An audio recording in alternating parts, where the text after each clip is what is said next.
Good day, beautiful people. This is Natalie Silva with Life Treasures and Golden Moments. Welcome back to my podcast.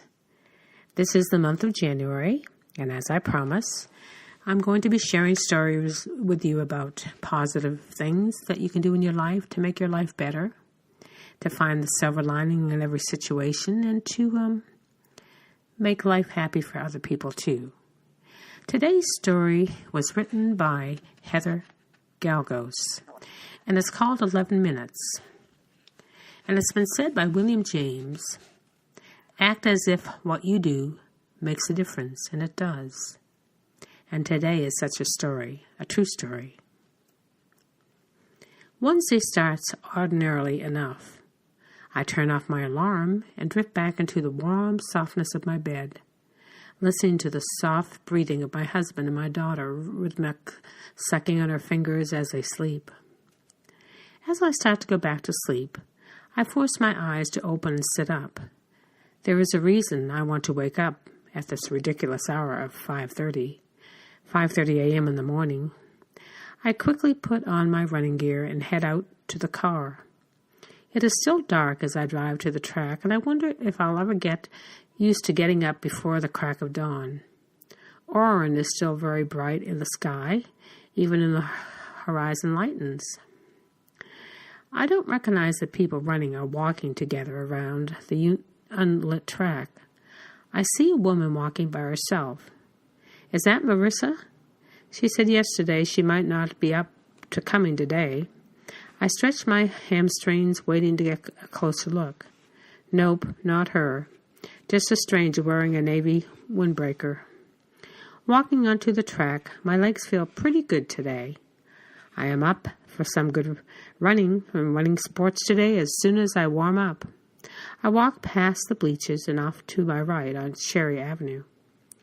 I see Leanne and her running friends jog swiftly past. One day I'll be able to keep up with all of them. A runner passes me on the left. He looks like Leanne's husband. Todd. Does he come to the track while she runs too? No, that wouldn't make sense. I bet Todd is at home with... Wham! The runner collapses. Hard. His head hits the track with a sickening thud, like a bowling ball dropped on concrete. Oh, exclaims the woman in the navy windbreaker, jumping back. She is a few feet away from him. Is he all right? I called out. I'm about 30 yards away and walk quickly to get to them. The man on the track makes no sound, no screams of pain. Does anyone have a phone? Call 911, says Navy windbreaker. I pull out my phone and dial 911. He's breathing harshly. Ring. His eyes are open, but staring, his tongue sticking out. Ring. His legs are bent, an odd angle. Ring. I walk around him looking for a leg injury. Hello? What is your emergency? A man just collapsed in the Willow Glen High School track on Cherry Avenue. Please send an ambulance. Okay, one moment. The rest of the folks at the track are staring and starting to gather, murmuring quietly. No one touches him. Can you tell me what hurts? Are you okay? I ask loudly. I don't understand why he isn't talking. It still hasn't hit me that his injuries aren't visible. He looks fairly healthy and is probably in his mid-40s. The dispatcher on the phone says, Hello? What is your emergency? I realize that the long pause was the call being transferred to the local San Jose 911 dispatcher. A man just collapsed at Willow Green High School track on Cherry Avenue. Please send an ambulance, I repeat. Okay, one moment. We were all quiet, watching, waiting for something. His breathing is slowly getting quieter and quieter. Less air now, even less air. Now just a soft wheezing. Oh my God, he's dying right in front of me. We are all frozen for a moment as we realize this. He's not breathing, I yell into the phone. Does anyone know CPR? I shout. It has been years since I was trained. I'm squeamish about giving mouth-to-mouth, but I remember how to do chest compressions, so I move in to get started. I straighten his legs first and then kneel down next to his chest. I don't adjust his head or check his pulse or listen for a heartbeat.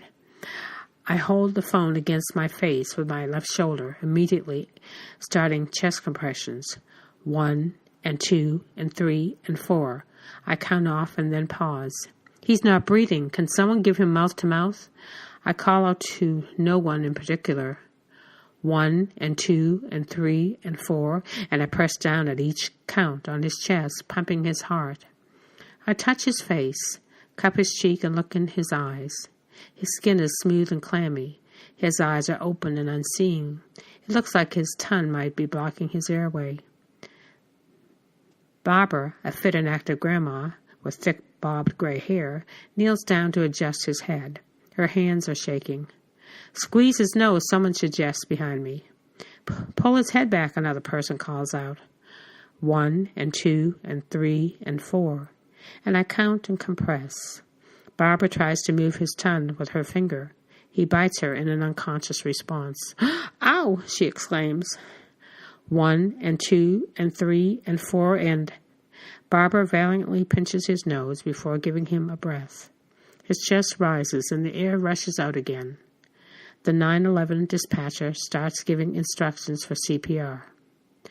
Another big breath from Barbara. Stay with us, she yells at the man. It's not your time yet. Movie scenes flash in my head, where a disembodied spirit is floating above us, watching us working on him. I wonder if that is what is happening now. The dispatcher is telling me how to hold and place my hands. I'm frustrated hearing detailed instructions about things I'm already doing while trying to coordinate the compressions and check for his breathing. But I've been trained, I interrupt the dispatcher irritably. Ma'am, I just want to make sure you don't do anything wrong. I get it. I shut up and let her talk. Now you need to do 600 compressions. 600? I'm confused. Yes, 600. Don't stop. Count as you go.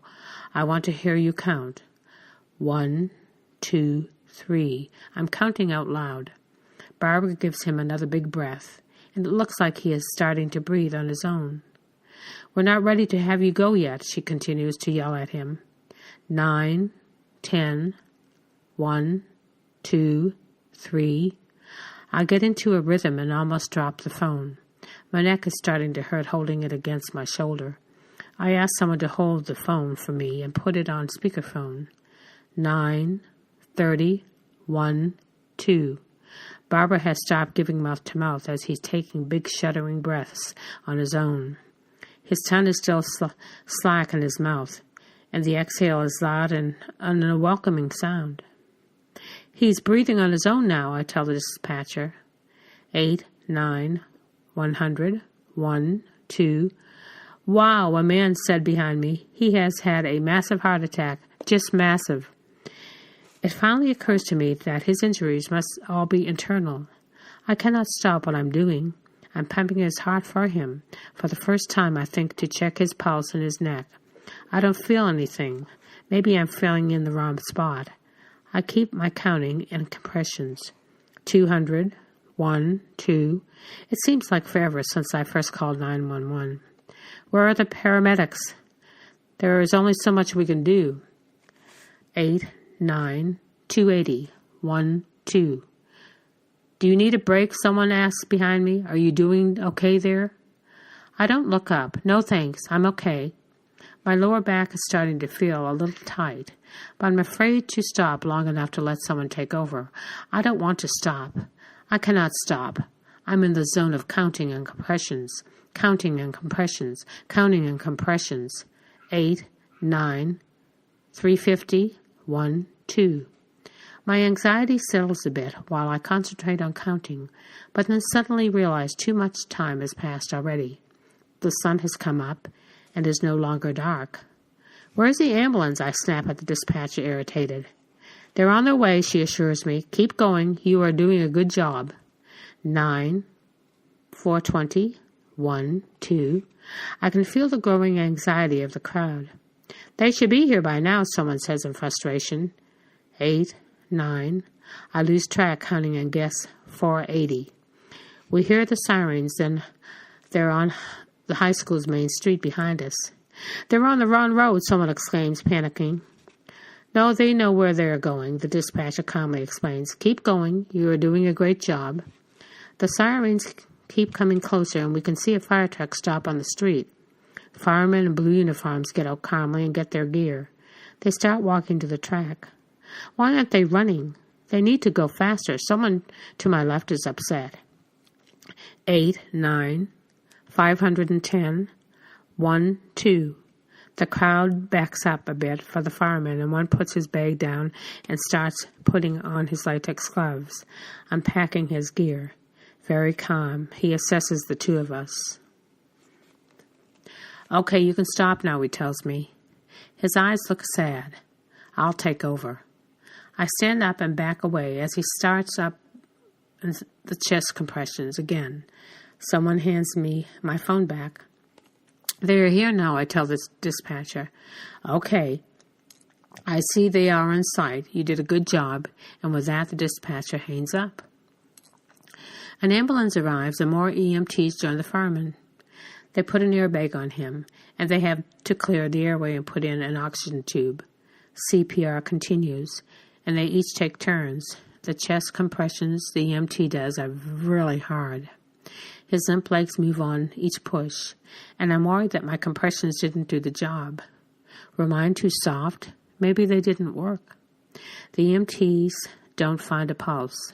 They work efficiently and quietly together, cutting open his shirt to apply the pads of the AED. The entire team stands up and backs away as someone says, "Clear!" and they defibrillate him. His arms and legs jerk as his torso tenses with the jolt. Still no pulse. More chest compressions. No pulse. They defibrillate him again. "Clear!" His body contorts stiffly and then relaxes. There's a solemn silence as we all wait to hear the heart monitor. Beep, beep, beep. Everyone lets out a collective sigh of relief as we hear the soft sound of his heart beating on its own. They got his pulse back, someone shouts. Others around me clap and cheer. They all seem relieved and surprised. Somehow, I don't feel that surprise. It had never even occurred to me that he wasn't going to be okay. Am I in shock? A fireman finds a house key in the runner's shorts. There is no other ID, no wallet, no cell phone, no way to notify his family about where he is. He must live close by. I'm horrified at the thought of someone waiting for him to return home from his run and not knowing what has happened. The ambulance is driving off, and a fireman remains to clean up the trash on the track from the emergency supplies. One is the fireman with the sad eyes. Sad Eyes walks over to me and he says, "Wow, we usually don't see that." "Yeah," adds another fireman. "Usually we don't get them back." I'm stunned. "What? Why?" "People just stand around and watch." "No, it's not usually witnessed. They were in another room and find someone on the floor. Maybe it's been too long since it happened, or they don't know how long it has been, or they don't even know CPR." "How long was it after he fell that you started CPR?" asked Sad Eyes. "I have to think. Less than a minute." "Well, that was it then. 1 minute is really good. The sooner CPR starts, the better the chances are for recovery." He continues to fill out his report on his clipboard. Now I understand the sadness I first saw in his eyes. Arriving at the scene, I don't think he expected a good outcome. His rescue experience and knowledge had taught him that in cases like this, the story was not going to have a happy ending. Navy Windbreaker is standing next to me and has started to react to what happened. I reach out to give her a hug. She is still really shaken up. "What is your name?" she asks me, wiping her tears. I'm Heather. What's yours?" "Suzanne. Oh, I could have never done that, Heather. I will never forget you. You did a great job. I just keep thinking that it could have been my husband." She trails off, still emotional. Navy Windbreaker is now Suzanne. I check the time on my phone, 6:15 a.m. I'm surprised it all happened in less than 30 minutes. It felt so much longer. I don't need to be home until 6:30 a.m. Should I run now? I haven't even walked once around the track. I look around and see others starting to run around the track and think it looks odd to just go on with life. I'm not ready for that yet. I want to go home. I say goodbye to the group and start to walk to my car. Ma'am, someone calls out to me. I turn around and it is Sad Eyes, the fireman again. Hey, I just want to say again that you did a great job. I'm going to the hospital to pick up my guys who rode with him in the ambulance. If I find out more information about his status, do you want me to call you? Well, sure, that would be great. I'm really interested to find out how he does and whether his family finds him. I give him my name and cell phone number, and he writes them down on his clipboard. What's your name? I ask him. Dave. Sad Eyes is now Dave. You guys did a great job too, Dave. It's an honor to meet you, I said with a smile. I get in the car with this feeling that maybe I shouldn't go home, that I should help more, but I don't know what else to do. I wave absently to the policeman on the street and drive home on autopilot. I pass the first intersection, and my eyes start to tear up when I realize the gravity of it all. That man could have died this morning. I hope he will make it through okay. I wish I could go tell his family to not let them worry when he doesn't come home this morning. I think of all the things I could have done sooner. I worry I didn't do enough to help. The house is quiet when I get home, but for the water running in the shower. I'm definitely shaken now and consider having a glass of wine to settle my nerves. Since it's only 6:20 a.m. and I needed to drive the kids to school, I figure wine is not really a good option right now. Tempting, though. There is a voicemail from Marissa letting me know that she isn't coming today. I realize how close I came to not being there to help. If I had checked my voicemail, or if I had gone back to sleep, I would have stayed home. If I hadn't been there today, then someone else surely would have stepped in and stepped up. But I can't be sure that would have been there in time or had a cell phone with them. I am again reminded that everything happens for a reason. I was there today for a reason, to help save a life, to learn my own inner strength and grace under pressure, to remind again that there is a higher source. I can trust to give me opportunities to live up to my purpose. I walk back to my bedroom in a bit of a daze. There is a reason I woke up today, I tell my husband. Hold on, babe, I can't hear you. I'm almost out, he calls out from the shower. I wait in the doorway of the steamy bathroom, absorbing the warmth of the room. I take off my sweatshirt and start to put on my phone on the dresser. I pause to check my last call, curious how long I was on the phone with 911. 11 minutes. 11 minutes for my life to briefly intersect with his. Enough time for me to be his heartbeat until help arrived. Enough time to save his life. Enough time to change mine. This is Natalie Silva. Thank you for listening today. And may you always know the opportunities in life to make a difference. Until next time, take care and God bless.